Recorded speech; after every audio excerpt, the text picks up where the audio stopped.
এবছরের ভাইফোঁটার কিছু সুন্দর মুহূর্ত তোমাদের সাথে শেয়ার করতে চলে এলাম। আমার ভাই তো ঠিক সময় মতো চলে এসেছিল, কিন্তু আমি তখনো পর্যন্ত রেডি করে উঠতে পারিনি সবকিছু। যাই হোক, কিছুক্ষণ অপেক্ষা করার পর সবকিছু গুছিয়ে নিয়ে বসে ফোঁটাটা দিয়ে দিলাম। যাই হোক, আমি ফোঁটা দেওয়ার পর আমার মেয়েও তার ছোট ভাই দাদাদেরকে ফোঁটাও দিয়ে দিল। আর এটা ছিল একদম ভাইফোঁটার ছোট্ট একটা মিনি ব্লগ সকালবেলার। এরপরে তোমাদের কাছে নিয়ে চলে আসবো সন্ধেবেলায় আমরা কি কি করলাম। আর হ্যাঁ, আমার বরকে তার দিদিও ফোঁটাটা দিয়ে দিল। আর সকালবেলার ভাইফোঁটার মিনি ব্লগটা কেমন লাগলো অবশ্যই তোমরা কিন্তু কমেন্ট সেকশনে জানাতে ভুলো না।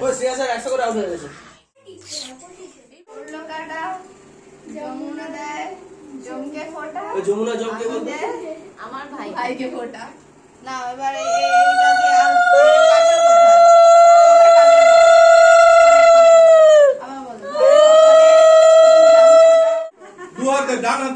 ডান হাত দিয়ে হ্যাঁ নে গালে যে থাপ্পড়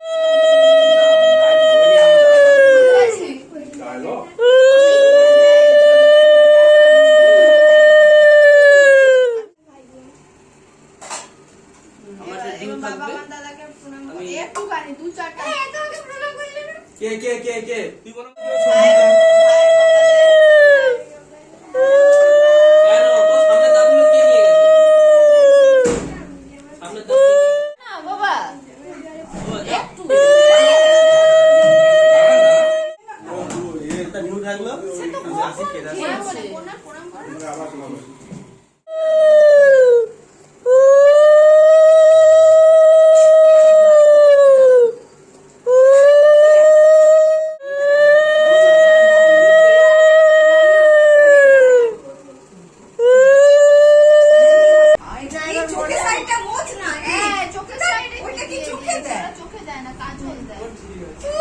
ভাইফোঁটার সন্ধেবেলার একটা সুন্দর মুহূর্ত তোমাদের কাছে শেয়ার করার জন্য চলে এলাম। হ্যাঁ, সুন্দরের সাথে সাথে আমরা প্রচুর মজা করেছি। কেন কি, এটা হলো আমার দিদির মেয়ে। ফোঁটা দেওয়ার সময় যে মন্ত্রটা বলতে হয় সেই মন্ত্রটাই বলতে পারছিল না ঠিকঠাক, আর সেটা নিয়েই আমরা প্রচুর আনন্দ আর মজা যেমন ও জানেই না কোন সিটে কাকে বসতে হয়, ও নিজে ওই আসনে বসে পড়েছে। এবার দাদা বসবে ওর অপোজিট সাইডে, সেটা নিয়েই আমরা প্রচুর হাসাহাসি করছি।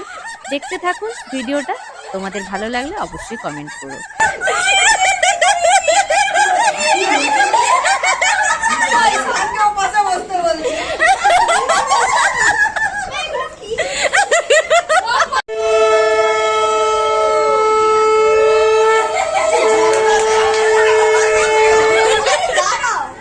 যমুনা দিয়ে আমি ফোঁটা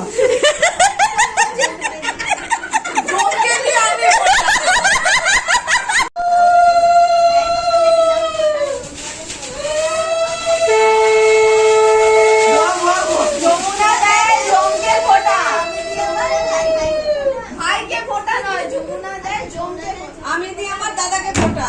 যমুনা দি তো ওদের কাজ করে। এই দাঁড়াও দাঁড়াও, কি বলছিস? না, ও বলছে মনে মনে বলছি। আরে কানে দিয়ে তো বল ভাইয়ের কপালে দিলাম ফোঁটা। জম জম দে জম না জম না যমুনা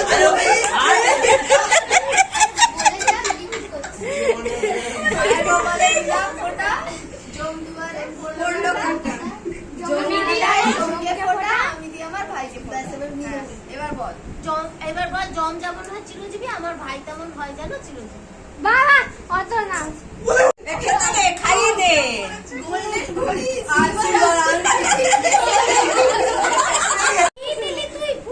আছে কাট আরো কাট বেশি করে খাওয়া, বেশি করে কাট। এই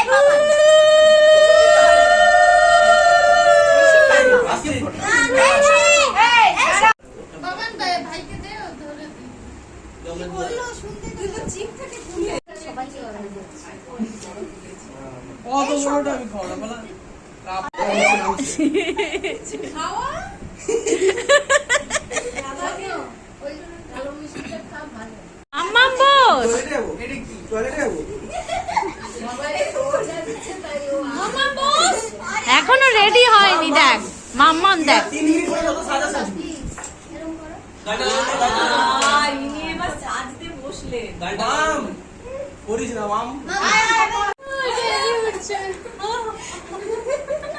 হয়ে গেছে, হয়ে গেছে। আর মিষ্টি আছে ও বাচ্চাটা দিয়েছে আরেকবার আসো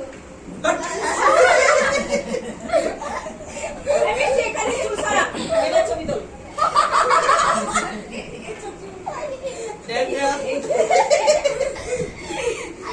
ভাইফোঁটার সকালের মুহূর্ত এর আগের একটা ভিডিওতে পোস্ট করেছিলাম। আজকের ভিডিওতে দেখাবো দুপুর থেকে সন্ধেবেলা অবধি আমরা কি করি। ভিডিওর প্রথমেই দেখতে পাচ্ছ আমরা সবাই কলা পাতায় ভাত খেতে দিয়েছি সবাইকে। কলা পাতায় কেন খেতে দিলাম, কারণ এরা সকলেই কলা পাতায় ভাত খেতে খুবই ভালোবাসে। এছাড়াও আমার সেদিন কিন্তু হেল্পিং হ্যান্ড আসেন। সে যাই হোক, আমরা সকলে মিলে এক একজন এক একটা রেসিপি কমপ্লিট করার পরেই খেতে দিয়েছিলাম সবাইকে। আমাদের খাওয়া দাওয়া কমপ্লিট করতে করতেই বেলা 3:30 বেজে গেছিল। 3:30 বেজে যাওয়ার পর মানে সবকিছু গোছানোর পরে হঠাৎ দেখি 3 জনের আগমন হলো। হঠাৎ করে বলতে আসবে কি আসবে না সেটা কিন্তু শিওর ছিলাম না। এই যে দুজন এসে গেছে। তুই তো ব্যাডমিন্টন খেলতে পারিস আমার মেজদি তার 2 মেয়েকে নিয়ে বারাসাত থেকে চলে এলো। এবার তোমরা সন্ধেবেলার ভাইফোঁটার দৃশ্য দেখো। আর কেমন লাগলো ভিডিওটা অবশ্যই জানাতে ভুলো না।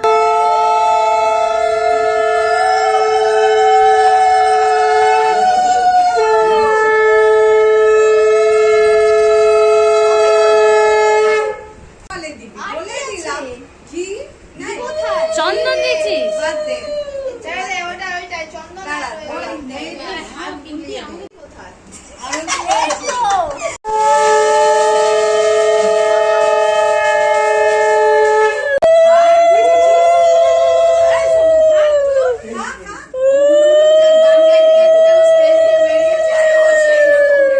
ওদের খাওয়াটা তো হেভি পরের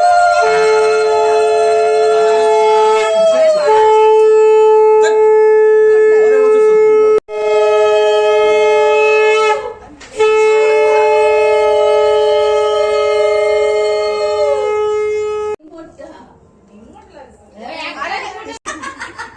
বলা যাবে ছবি তুলেছো?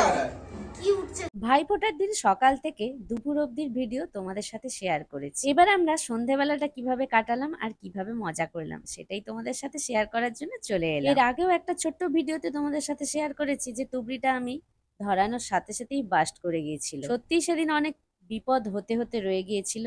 যাই হোক, আমি মুখটা একটু পিছিয়ে তুবড়িটা জ্বালালাম বলে খুব একটা বিপদ কিছুই হয়নি। তাই যে কোনো ধরনের ভটকা বা রং মশলা এরকম ধরাতে গেলে একটু সাবধানতা অবলম্বন করতেই হয়। আমাদের বাড়ির পাশেই কিন্তু ঝিল আছে, আর ঝিলের পাশেই এই রাস্তাটাতেই আমরা এই ধরনের ফটকাগুলো ফাটিয়ে নিজেরা খুব আনন্দ করছিলাম। যাই হোক, তোমাদের কাছে একটা কথা শেয়ার করার জন্য চলে এলাম। তোমরা অনেকে জানো আবার অনেকে জানো না, আমি একজন বিউটিশিয়ান আর মেকআপ আর্টিস্ট। তাই সামনেই বিয়ের সিজন আসতে চলেছে। তোমরা যে কোনো অনুষ্ঠানে বা নিজেদের বিয়ের দিনেও সাজতে আমার সাথে যোগাযোগ করতে পারো। স্ক্রিনের নিচে ফোন নাম্বার দিয়ে দেবো। আরো একটা কথা তোমাদের সাথে শেয়ার করি, আমাদের বুটিক আছে।